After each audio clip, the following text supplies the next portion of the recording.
أهلا بكم مشاهدينا الكرام، مشاهدي قناة النيل الثقافية في كل مكان، وحلقة جديدة في وصف مصر وفي حب مصر.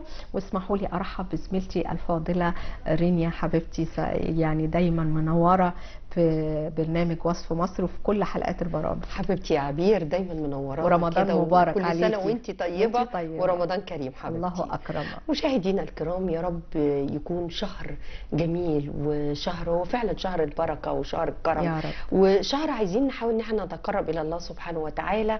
ويمكن من خلال برنامجنا وصف مصر، في وصف مصر بنحاول ان احنا نتعرف على العادات والتقاليد وتاريخ مصر القديمه، وبنتعرف ايضا عن شعرائنا الكرام اللي دايما يهيمون في حب شهر رمضان الكريم.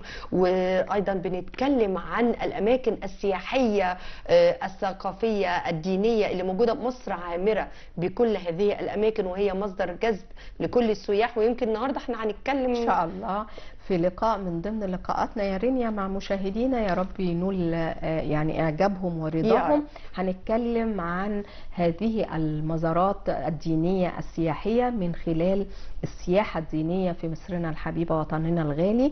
وإن شاء الله هنشرف بلقائنا مع الأستاذ الصحفي أمير أبو الرفاعي.